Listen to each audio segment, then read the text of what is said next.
Samuel. Erik, just on Casemiro, do you have any complaints with the red card, or do you think the decision was fair? What I think is the inconsistency. The players don't know anymore what is the policy. And I think it's all across. When you see this weekend the Premier League, yesterday Leicester-Chelsea, then it's VAR is not coming on the line. Today it's coming on the line, and then it's coming a penalty, 2 penalty situations, but they don't come on the line. I think especially the first one, I think for me was clear and obvious handball. So what is the policy? Did you ask Anthony Taylor what the policy is?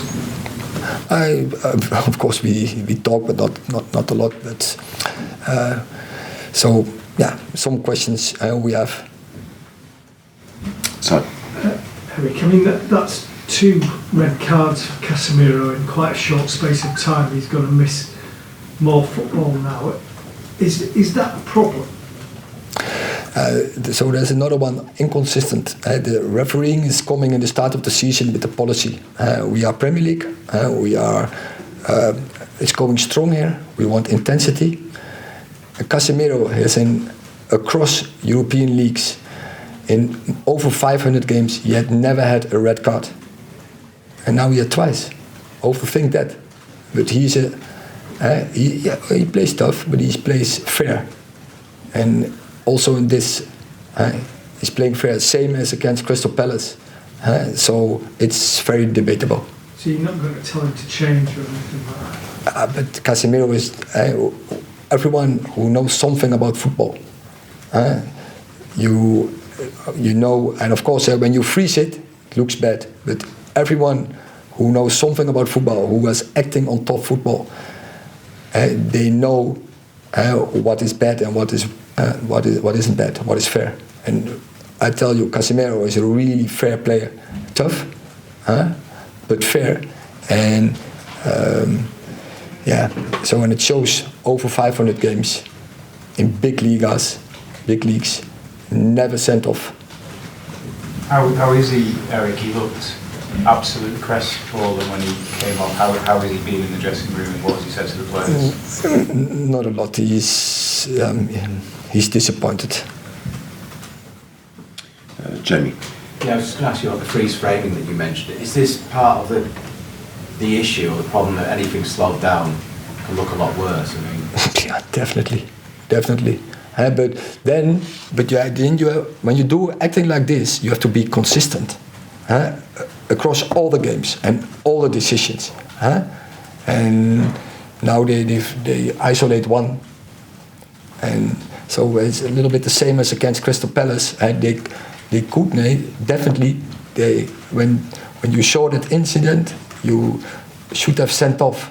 When you are a really consistent 3-4 players and not only one. And so this is a fall, but what I say, across a lot of Premier League games. Just about him being absent now, how will you cope with that? Oh, we have to consider that for overnight. Rob. Given you've had to play for almost an hour with 10 men, were you quite pleased with the rest of the performance? Their keepers made a couple of good saves, and for a different day you might have won. Let's make that point. And once again, this team showed big spirit, team spirit, good fighting spirit, supporting each other.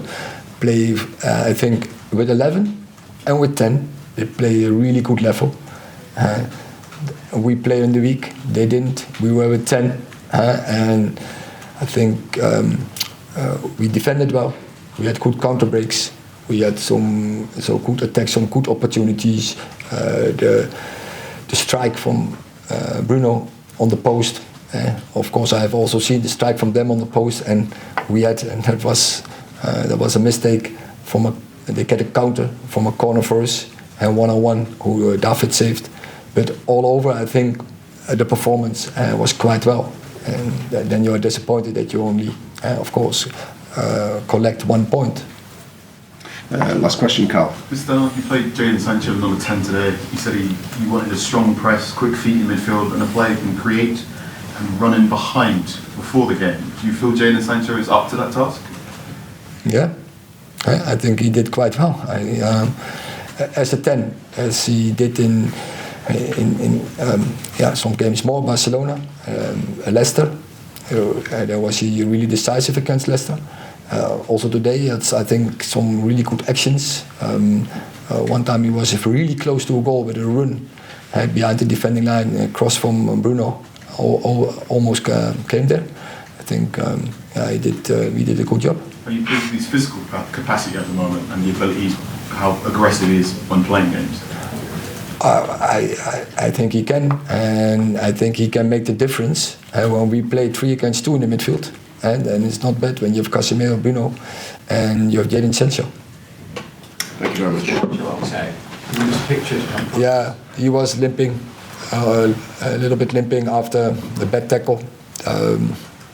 So in the end, I thought they bring another striker, big and tall one, and I don't want to go for a risk. We were already downsized to 10 to go with one player, maybe 90%, and that's why I caught him off. But I think it's not too bad. Okay, thank you. Feel Casemiro red card?